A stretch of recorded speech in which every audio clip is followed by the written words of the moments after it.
Good evening.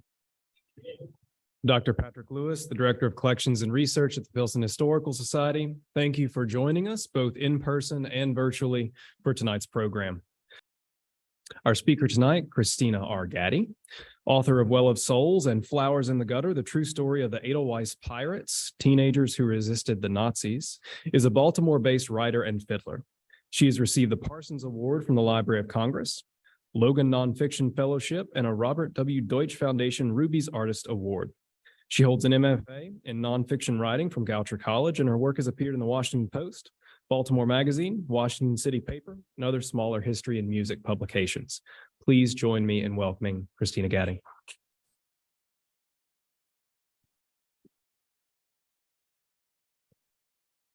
Thank you, Patrick, and thank you, everybody at the Filson, for being so welcome and having me here.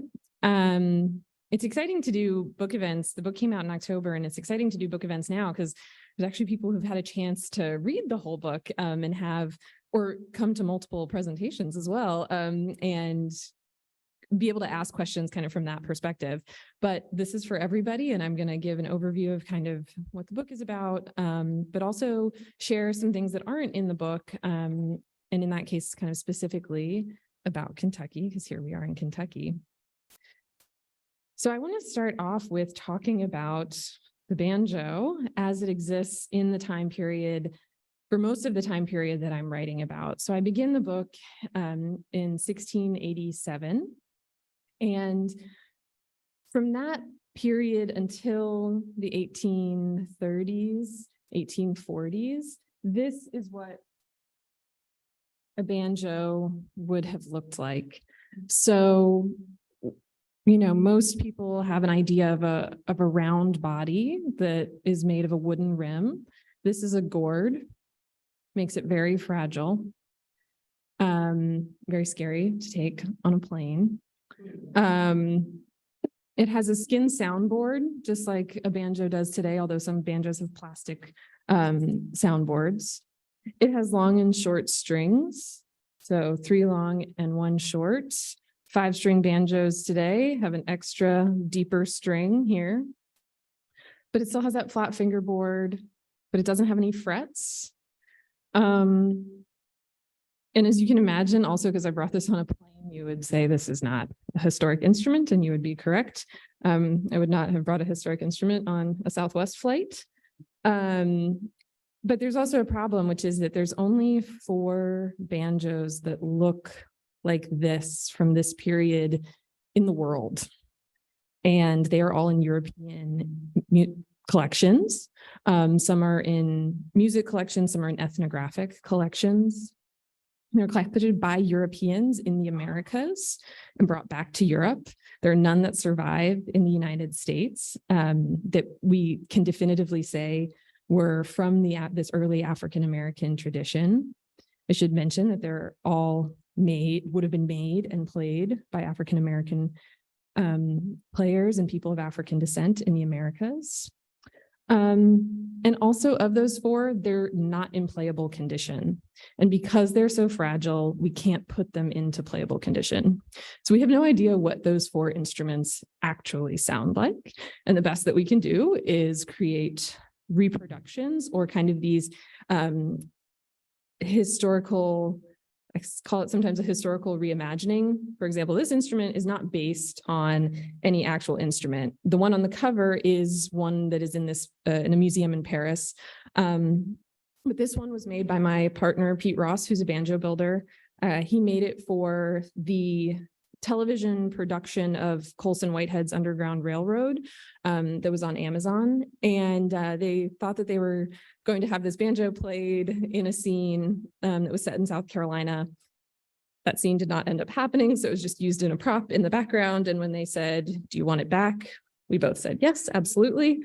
So I ended up buying it back to have for occasions like this. And so I'm just going to start with playing something on it so that we can hear how it sounds. And this is a song called Kalinda. It was both acknowledged as a song as early as the 1680s, but it also appears in 1867 in Slave Songs of the United States, which is the first collection of Black music ever published in the United States. And it's still really an amazing treasure trove of music. And so Kalinda, in that case, was heard on a plantation in Louisiana and transcribed.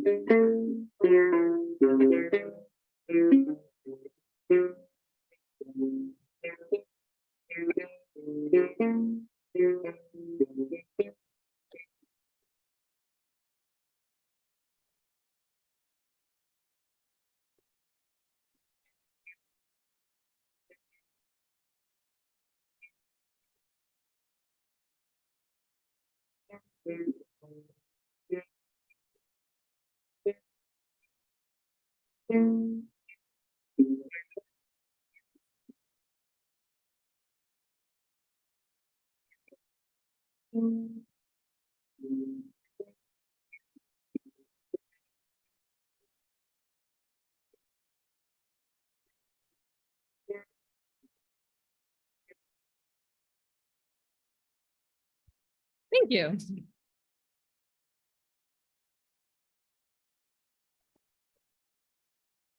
So I want to start off with just reading from the introduction, the prologue to the book, to kind of give those who haven't read the book an idea of where this idea started that you should write a book about early banjo history. Centered between two small houses, somewhere in swampy lowlands next to a creek, three people begin to dance. A woman in a green dress bends over slightly. She lifts her heels, stirring the sandy ground beneath her feet. Suspended between her hands, she holds a white and blue striped cloth, pinched between her fingers and thumbs. Next to her, another woman dances, a cloth outstretched between her hands. They dance on their toes. They look like they're floating. The women face a man. He's bent over too, with a dark wooden dowel in his hands. He raises and lowers the staff as he moves his feet, his blue jacket rising as he lifts his arms, his bare feet and red pants gliding across the makeshift stage. Two instruments drive the music of this dance. To the left of the dancers sits a man with a drum pressed between his knees. To his right, a man in a hat sits with the round body of a stringed instrument squarely in his lap. The tanned, dried gourd amplifies the sounds that burst from the strings. To our modern eyes, this may not look like a banjo. It has no circular wooden body, no metal parts. Instead, a flat piece of wood bisects a round gourd, forming the neck and sound chamber. A piece of animal skin sits taut across a circular hole cut in the side of the gourd. Around this white circle, a maker has cut intersecting lines. Strings extend from the bottom of the gourd, across the soundboard, over a bridge that holds them up, along the board-like neck to where it comes to a triangular point. The short string, flat fingerboard, skin soundboard, and tuning pegs are some of the banjo's defining characteristics. When the white slave owner John Rose saw this scene of enslaved Black people dancing before 1790, he felt it was interesting enough to commit to paper. And there's care in his work, in his brushstrokes and with people's movements. Looking at it, you feel almost instinctively that something significant is happening. And I'll say that I had the chance to view this watercolors in the collection at Colonial Williamsburg at the Abbey Aldridge Folk Art Museum. And you can see it here because we've gotten it kind of big enough, but the details include toenails on the male dancer, the inside of that glass bottle, the kind of translucent skirt that the one woman is wearing where it's white, but you can kind of see her legs underneath, the buttons, the patterns on the cloth, and of course, those cross-shaped sound holes on the banjo. In the years since it was first displayed, the image has gained the title, The Old Plantation, and it has been reprinted in books, on museum walls, and on CD and record covers. This rare piece of art is one of the most significant images of early African-American music and dance in North America, and one of the earliest images of the banjo. Most scholars and historians have assumed that what Rose painted was a social dance or secular celebration. Some have suggested that two of the dancers are jumping the broom, a marriage ceremony among enslaved Blacks in the US. This reading seems wrong. The painting has no broom. Moreover, the broom ceremony was not a tradition in Africa, hasn't been documented during the period of the painting, and is a folk custom likely introduced to the Americas by Europeans. Other scholars have simply accepted that the painting depicts an African dance, even though searches for an analogous dance in Africa have yielded no results. In 2017, my partner Pete Ross and I wandered through the Rijksmuseum in Amsterdam, which explores 800 years of Dutch history through visual and decorative arts. Pete and I play a sort of game in art museums, a treasure hunt that we had always lost. A trained artist and luthier, Pete has spent decades staring at images of early banjos, researching early banjo accounts, and making gourd banjo recreations and reproductions for museums and musicians. Each time we visit a museum, we joke, today we're going to find an image of a banjo that no one has ever noticed before. The idea of finding a lost banjo always feels both ludicrous and hopeful. On the one hand, how would we discover something new in a painting that has been hanging on a museum wall and been seen by thousands of people every day? Surely we would know of it already, or we could find it on the internet with a simple search. On the other hand, we know that the banjo's early history, its African-American history, has been willfully hidden and distorted. And in this sentence I write, only 3 early gourd-bodied African-American made banjos exist today. And I had to update that in what I just told you because after writing the sentence, another one turned up in the fall of 2021 that Pete and I got to also go visit in France. It wasn't until the 1970s that white librarian Dina Epstein published a book outlining pre-Civil War sources that mentioned Black banjo playing.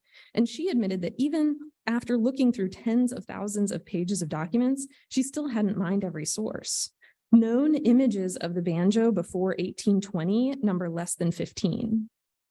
This all makes it feel like we could find a treasure in our game. At the Rijksmuseum, we chose the room of Dutch colonial art because 2 of these 3 earliest banjos are from the South American nation of Suriname, formerly Dutch Guyana. We thought the art would expand the landscape of Suriname for us and might help us understand those banjos better. Entering the room, we saw a wall of dioramas, each about as wide as a dining room table. As I moved from one intricate papier-mâché scene of Suriname in the early 1800s to the next, I felt like I'd been transported. Then I saw it. There he is, I said, astonished. He's no bigger than my thumb, a Black man leaning against a tree. He wears white pants, a blue shirt, and a headdress of feathers. He tucks an instrument into his right shoulder. It can't be bigger than my fingernail, but there it is, a gourd banjo. I read the information card, Waterkant van Paramaribo, 1820 by Gerrit Schouten. I coaxed Pete over. He looked less excited than I thought he should. His disposition is calmer than mine, but he also wasn't convinced that this instrument was interesting.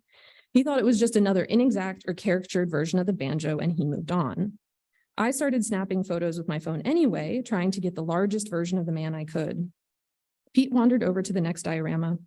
I don't remember his exact words, but holy shit is a favorite expletive. That's it. That's the old plantation, he said. He thought that this was identical to the John Rose watercolor. The fact that there was no banjo in the diorama didn't matter to Pete, nor did it matter that the scene was in South America rather than South Carolina. I snapped a few more photos, and in the gift shop, I bought a book on Schouten and the dioramas. We didn't open it until I got home to Baltimore, but when I dived in, the next holy shit moment occurred. The book led me to sources of the banjo that had been forgotten and the cultural context of the instrument. The book in Dutch categorized Schouten's dioramas by theme. This one was called Slave Dance and included images and details from 6 dioramas made by Schouten between 1817 and 1831. As Pete and I scanned the pages, a word kept jumping out to him, banya. Without knowing the word, he saw that it was a homophone of banya, which is another of the early words for banjo. What does this say? What does this word banya mean?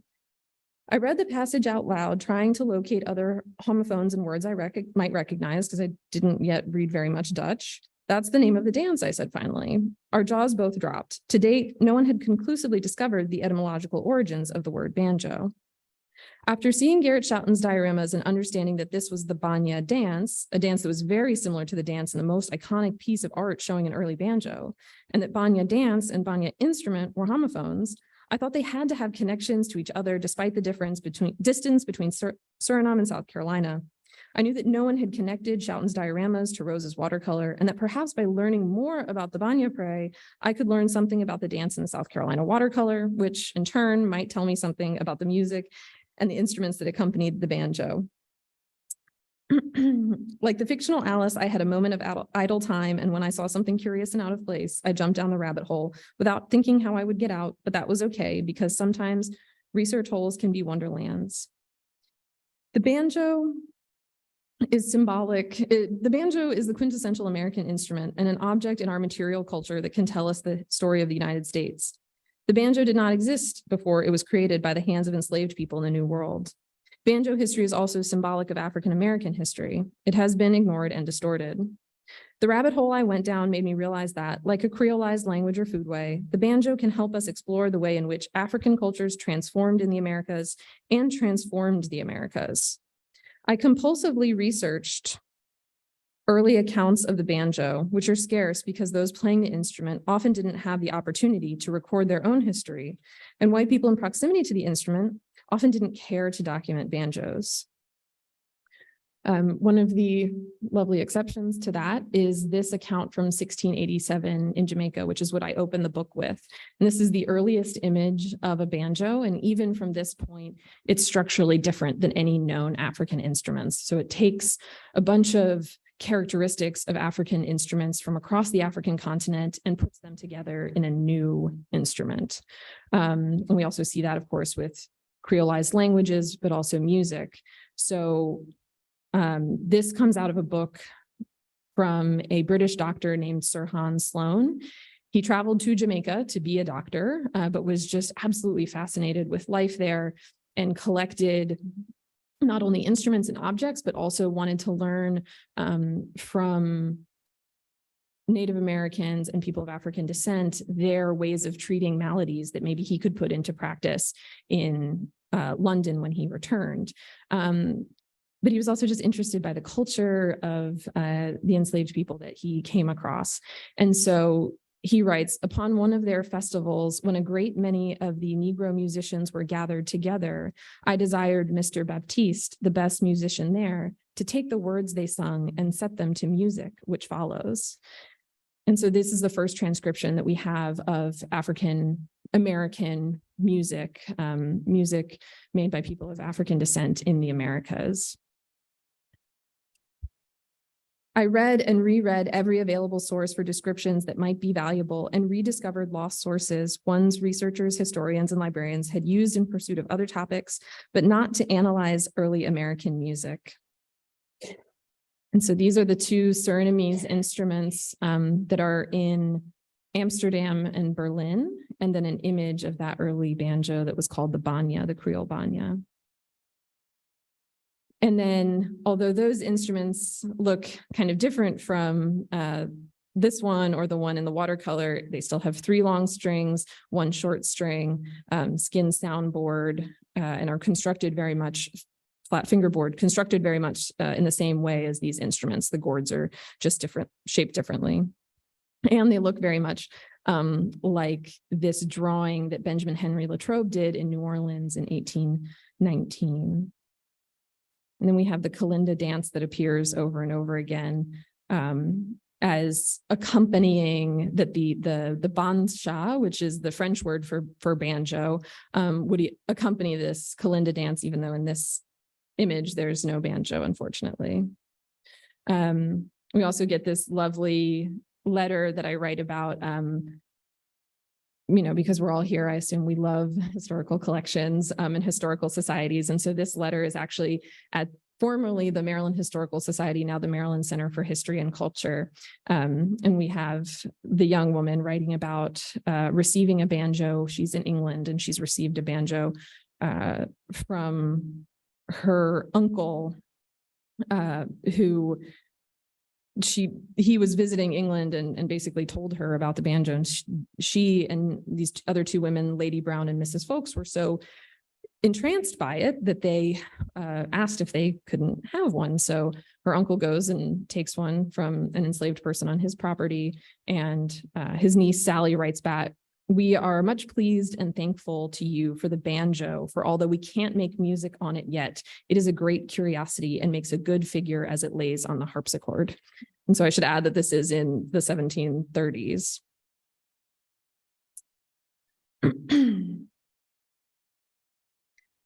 Along the way, I became frustrated that white supremacy had distorted this history and that better sources don't exist. I used these sources to understand the context in which the banjo was played and tried to interrogate the bias of writers and observers by learning more about them and the world they lived in.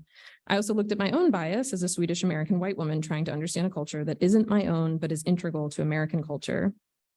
Our biases have limited the banjo to being a secular instrument. It's in the hands of a lone white man on a porch, a backup instrument in a bluegrass band, or a driver of melodies for a square dance or clogging routine. The assumption is that the banjo must have always been a secular instrument, but this is putting a Eurocentric worldview on an instrument born of African beliefs and traditions. From my research, I realized that the banjo once served a higher purpose. The instrument was sacred. It was not just a musical instrument, but a spiritual device and fit into a complex of music, dance, and spirituality. And so I want to play another tune on this gourd banjo that's called Pompey Ran Away. And in addition to the kind of religious aspect of the banjo that I also explore how it was kind of consistently used as an instrument of resistance, that these types of dances, it's pretty shocking that we have this image, not only because John Rose is not necessarily a good artist, but he's not relying on the kind of overt racist characterizations that we see in later images of African Americans. Still some stereotyping going on in here, but he's trying to capture this with some authenticity. But this gathering probably shouldn't have been happening in South Carolina at this time. It's after the Stono Rebellion. Drums were not allowed, and yet we see the man who's playing a rhythm instrument. It's not a big drum, but he is playing rhythm. And many times gatherings like this were just not supposed to be happening because they provided an opportunity for people to get together, to plot insurrections, to just communicate with one another kind of outside of an eye that the white slave owners could place upon them. So Pompey Ran Away is a tune that was recorded in the 1790s in Virginia, and it also kind of speaks to that. Pompey was a rather common name of an enslaved African person. We see it both with female and male names. And of course, the idea that Pompey is running away is kind of the ultimate act of resistance to steal yourself from this system of slavery.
Oh, and just some of those similarities that really struck me that I explore a lot in the book, but just kind of the placement of, not only the figure of the people dancing, but also, we see this man in red on the right-hand side of the screen.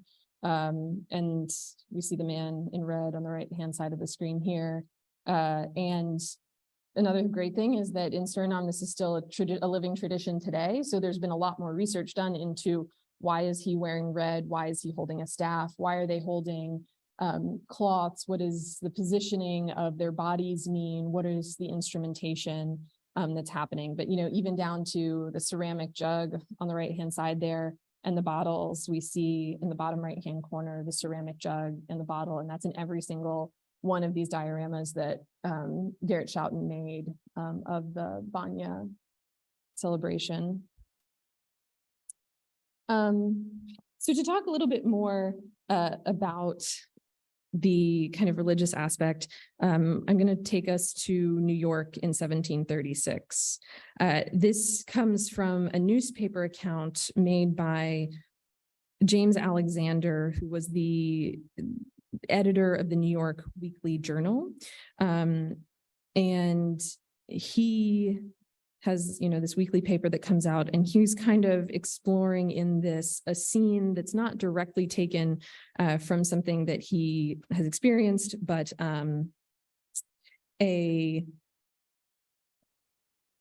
rather kind of like an imaginative fictionalization, but clearly based on things that he's seen. Notes drift out from the kitchen, not a melody yet, but someone preparing a song. Alexander turns his ear towards it, and the notes come together into the tune. He knows the player is his landlord's blackfellow, that is to say, an enslaved man whose name he doesn't give.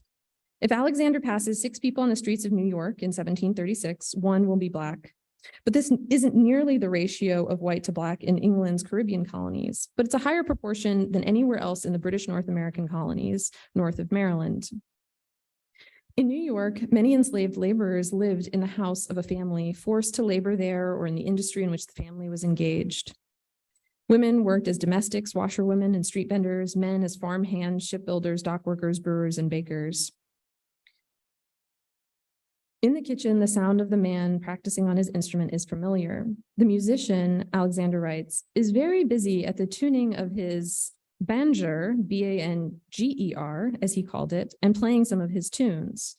For Alexander or anyone reading his account, a banjo is an instrument familiar enough that he doesn't need to explain what it looks like or how it is played. Alexander says that he's always delighted by music, even if he finds the music of the banjo rustic. He pretends to need to wash up and enters the kitchen to hear more. Notes fill the small space, usually reserved for the enslaved men and women who live and labor to make the landlord's life more comfortable. Alexander devalues the music, thinking it unsophisticated and rudimentary, but he can't hold back his enjoyment.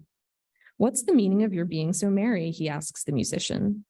Alexander then recounts for the reader what he believes to be an accurate representation of what the musician tells him. In the field at the edge of town where there are no houses, there's room for a dance. Alexander knows the place, sometimes called the Common. For white residents, this is a place to graze cows or collect firewood. For Black residents, it has become a sacred space, as it is the only place where they were allowed to be buried. Before 1722, Black residents could have arrived at the Common at night for a funeral. They would have prepared their loved ones for burial. Maybe it was a man wearing a white shirt and a pair of prized cufflinks, or a woman wrapped with a copper ring slipped on her finger. They buried newborn babies and small children, women with devastating injuries, young men with worn out bones and joints, and older adults whose lives may have started on the African continent before they were taken to the Caribbean and then New York. They lowered their loved ones into the ground with their heads towards the west. The many ethnic groups that made up the Black population of New York would have had different burial traditions based on their own religions and belief systems, from Senegambian Muslims to Yoé and Fon Vodou practitioners to Catholics from the Congo to those who arrived from the West Indies, where these different religions had already developed into new traditions. One belief that seemed common to all was the power of the ancestors, both those long gone and recently departed, to be able to help or harm a person's current condition. And a burial had to be done with care, with proper funerary rites to honor the ancestors. At one of those funerals, the musician may have picked up his banjo and played as others drummed, danced, and sang. To outsiders, this seemed like a celebration rather than a solemn occasion. When Reverend John Sharp was proposing the advancement of religion in New York around 1712, he commented that the rituals at the burial ground were heathenish rites performed at the grave by their countrymen. While unchristian behavior might have been the concern of a religious man, it was the threat of rebellion that worried politicians and slave owners like Alexander. In 1712, 6 enslaved men fighting for their freedom had set fire and killed 9 white people. As militia went after them, they took their own lives, dying free rather than being captured. They were buried in the African burial ground. The politicians believed that nighttime burials and gatherings of the Common could be used to plot uprisings like this one. So the city banned funerals at night in 1722 and limited them to 12 attendees in 1731. Alexander and other white New Yorkers saw the celebration of Black musicians as sport, a diversion, a fun time. While there could have been an element of enjoyment of rest or a holiday, the dance could have also provided the musician and other African-descended people in New York the opportunity to do something else that had been banned, pay respects to their ancestors. And so we see that again and again. And this was one of the new images that I found, which is in Haiti. And that's where this instrument, the Haitian banjo, comes from. But this Vue de la Fossette, you see at the time, Cap Francois in the background, now Cap Haitienne, in 1790, so before the Haitian Revolution.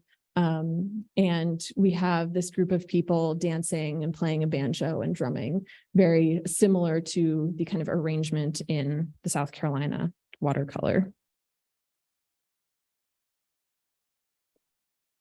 And now, to go into something very different, I'm going to take us all the way to the 1850s. I do want to say that the next image, you know, I say this usually at the beginning of most presentations, which is the history of the banjo is ultimately a history of slavery. And with that, we get ugly images, whereas the John Rose watercolor is not that caricatured. The next image is rather caricatured. It's not as ugly as some of the images that come out of blackface minstrelsy end up being, but it is not necessarily a good image or a image that has good veracity, but rather relies on caricature. But this is to bring us into the Kentucky portion of the reading and the evening. And so I'm going to start by just reading a little bit out of a section where I write about Louis Moreau Gottschalk and his kind of experience of the banjo, and then kind of have us lead that into some other stuff. So to return to New Orleans in April was wonderful, when the brutal heat and humidity of the summer hadn't yet set in, but the warmth was welcome after still chilly spring days. On the Mississippi River in 1853, a steamer slowed as it approached the city, a delayed light night arrival when the city lights would have been glimmering and reflecting off the water. Louis Moreau Gottschalk was happy to be back in the city and hear the music of his childhood, which had inspired so much of his recent success. Gottschalk was born there in 1829, but had left for France to study music days before his 11th birthday.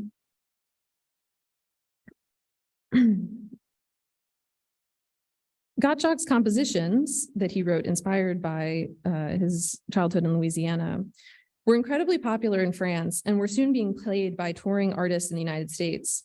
His father wanted him to capitalize on this popularity, so the 23-year-old traveled to New York in 1853 with his grand piano below deck. In New York, P.T. Barnum, the circus magnate who had managed other banjo players and dancers, offered Gottschalk the extraordinary sum of $20,000 a year plus expenses to tour the United States. My father had his unjust prejudices against Barnum, Gottschalk would later write, so they turned him down, saying no to a salary almost 100 times the average of a laborer in New York, and an amount that would have significantly reduced their money worries. Gottschalk toured on his way to New Orleans. In Cincinnati, Ohio, he played to thunders of applause, and in Louisville, Kentucky, he played 2 concerts at Mozart Hall, where the blackface minstrel troupe Wells Minstrels had performed 2 weeks earlier. On solo piano, Gottschalk played his own compositions, as well as selections from operas like Lucia de Lammermoor. He also understood popular music and the appeal of American themes to his audience. During his second concert in Kentucky, he charmed the audience by a beautiful improvisation of Old Folks at Home, a recent Stephen Foster hit.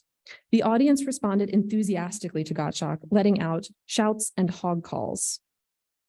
Both Louisville and Cincinnati were on the western frontier and linked the North and the South. Free Blacks, enslaved people, and poor whites, including Irish immigrants, were building canals to connect east to west and north to south. It was in Cincinnati that Stephen Foster worked as a shipping clerk in the 1840s, hearing songs he would later claim to transform into minstrel melodies. In the 1838 Tales and Sketches from the Queen City, Benjamin Drake wrote of an unnamed Black man extracting sweet music from his gourd banjo, playing Sitting on a Rail, a tune that appeared on the minstrel stage. Drake also wrote of white Cincinnatians listening to the songs and banjos of the slaves. Citizens there defended the freedom of a man known as Black Bill after he was accused of being a runaway slave, adding that his ability to play the fiddle and banjo made him indispensable at dances. Thus, Cincinnatians knew the banjo as an instrument played by whites on the minstrel stage and the Blacks at dances. And so with that, I want to go back in time a little bit to kind of reflect on that scene of a man, playing a banjo.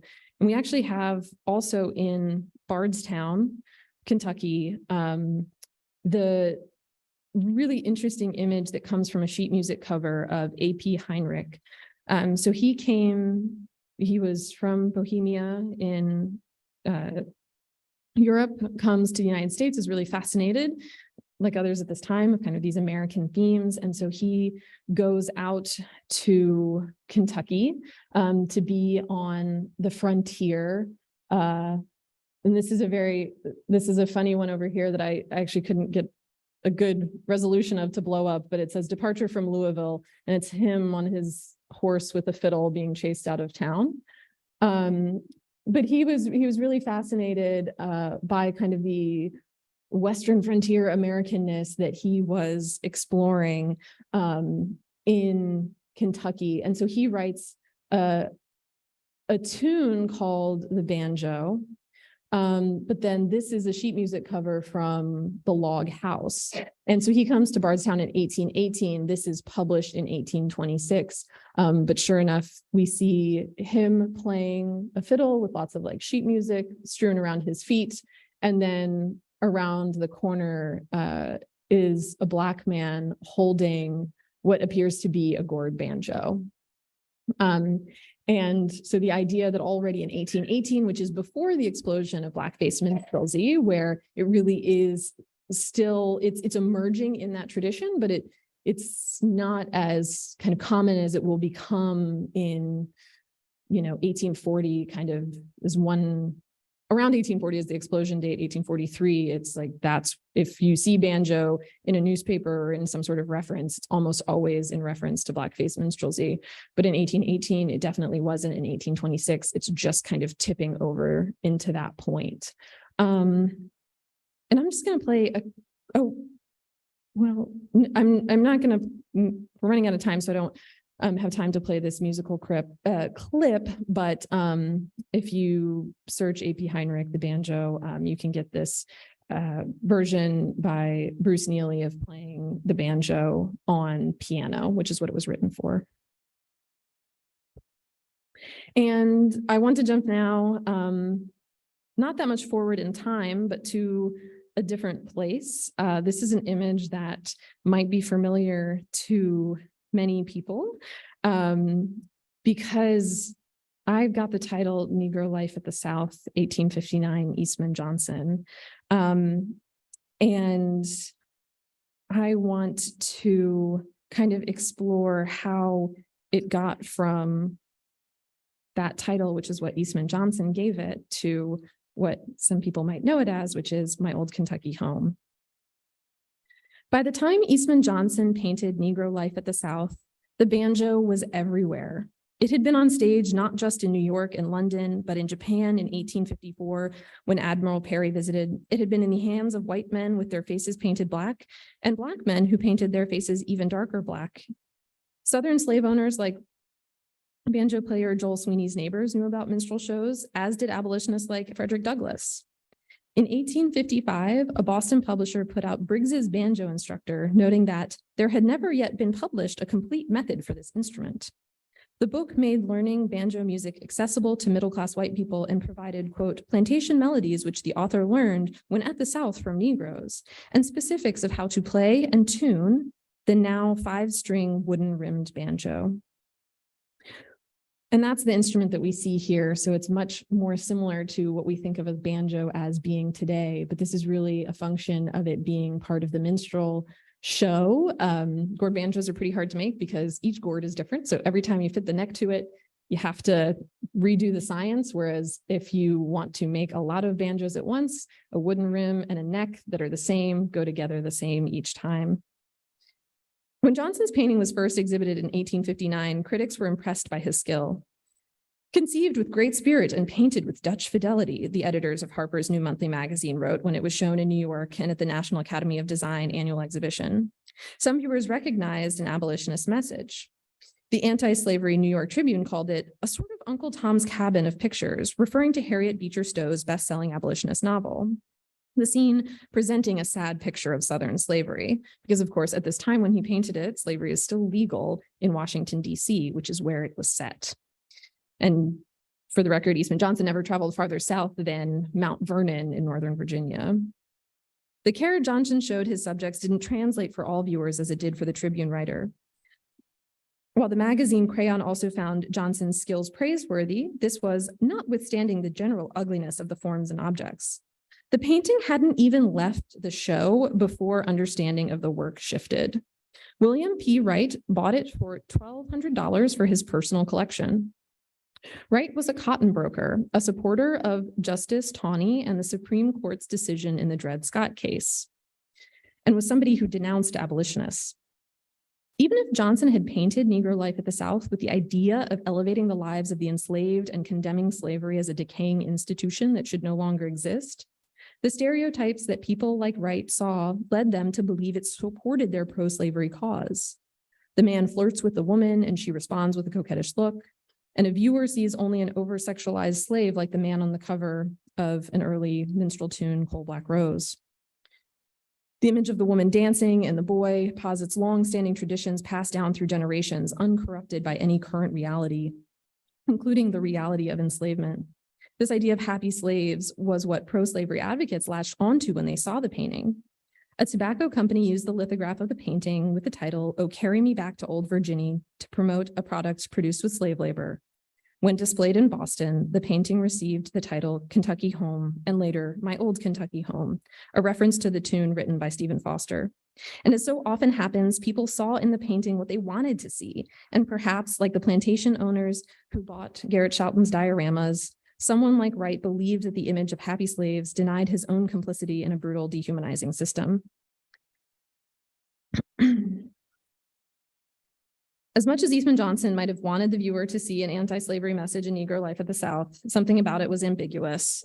And so he went on to make paintings that were much more clear in their anti-slavery and later kind of pro-union messaging. And then just want to have here two more detailed shots of this banjo that Eastman Johnson used in his paintings. It's actually a banjo that would have been manufactured in Baltimore, Maryland, where I live, by a banjo maker named William Boucher.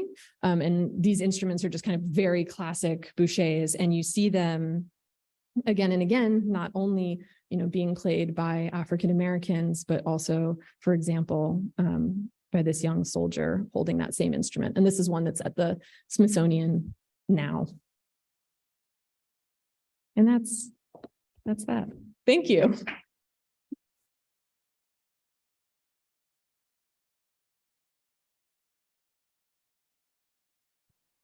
Well, thank you so much for, I think, throwing out a lot for us to ask questions about. If you do, folks that are in the room, come to either one of these microphones and feel free to ask your questions. Folks joining us virtually, please get them in the chat and we can throw those into the mix as well. I'd kind of like to start going back to the beginning and this really incredible association of the banjo not only as an instrument, but as a spiritual practice embodied in dance. And that seems to be sort of spread across the African diaspora in the Americas. Could you tell us more about maybe what are some of the meanings associated with that? Yeah, absolutely. So that was kind of one of the most interesting. I mean, that's really why I wrote the book, because we had some of this early banjo history spread out in various places. And we had, for example, the association of the early banjo with the Kalinda dance. But what I realized when kind of rereading a bunch of these, after learning that the Banjo Praise purpose was religious ritual and that the banjo was central to that, I thought, okay, well, what about all of these other accounts that we have, in the Caribbean, in North America, We also see the banjo and we see these dances.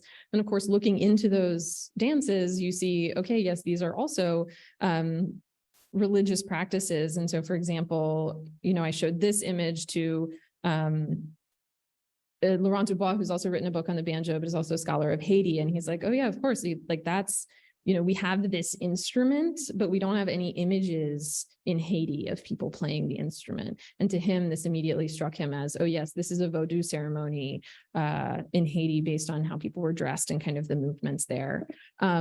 So it was just this amazing thing that as I started rereading this account from New York, accounts from Haiti and discovering news sources, that this was just a consistent theme, that the banjo was so central to religious ritual and really not played outside of that for social reasons until these religions started to wane at the end of the 18th century with the rise of Christianity among the enslaved. And that's where the title Well of Souls comes from as well, which gets a lot of detail within it.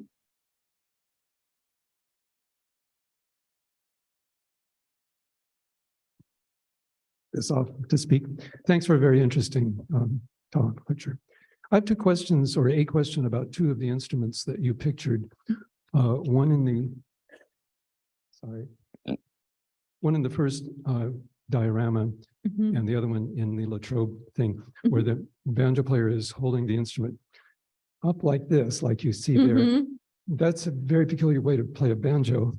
And I'm wondering, it almost looks like he has a bow in his right hand, or was going to have, and then the painter decided not to put it there.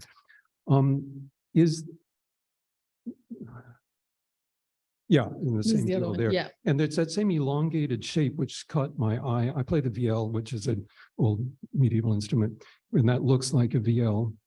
There's some idea that the idea of bowing actually came from the plucking motion, which was transmogrified into a bow. It's a theory. I mean, I'll offer it for what it's worth. I'm wondering if you, first of all, how do you think that playing position was similar to, I mean, how can you discuss? Yes, and yes, then, yes. And then the other thing is, have you in your research seen any of these instruments with bows attached in any way? Any little thing under the tree that was the bow that he didn't pick up for that? No, this one definitely doesn't have a bow, and it's very clear that he's strumming it. This one I think has more veracity than the other one, just because we have so much veracity in the other things that Garrett Schouten created. I will say that the scale on these two instruments is much shorter. So this for the non-musicians out there, the scale length is like what goes from this point to this point. Because you could have a much larger instrument, but this is where the sound stops, because that's where the bridge is, and this is where the sound stops because that's where the nut is. And so on those instruments, the scale length is probably 2/3. So it's much closer to a violin. And so there's that, which, these are still, I discuss it a lot in the book, but it's a little bit unclear as to like, is this, what's going on with this, right? He's plucking it clearly. Well, is he plucking it? When you said strum, that makes me think, I mean, it's not finger picking now. It's, well, I mean, do we know? we don't know. I mean, that's the other big thing, is that we're working with really small sample sizes. And so we get descriptions both of people playing, people in this early period playing with as described as hitting, which is that claw hammer style that a lot of people see as a direct connection to a West African tradition of the Jola people. But there's also others who describe it as being plucked, as picking the strings. Yeah. Okay. And we know that even within the African-American banjo tradition in the United States, there are people who pluck the strings before Earl Scruggs made that a bluegrass thing. The thing with this one, so the one on the left is Latrobe. The one on the right is actually from Haiti. It's in an atlas, and that is way, way, way magnified on the page. That guy's probably about this big. It's really tiny. I was lucky enough to see the original, or an original. It is an engraving, but it corresponds with text that says that it is a banjo and it's being, now I can't remember if it's plucked or strummed. I think it's plucked.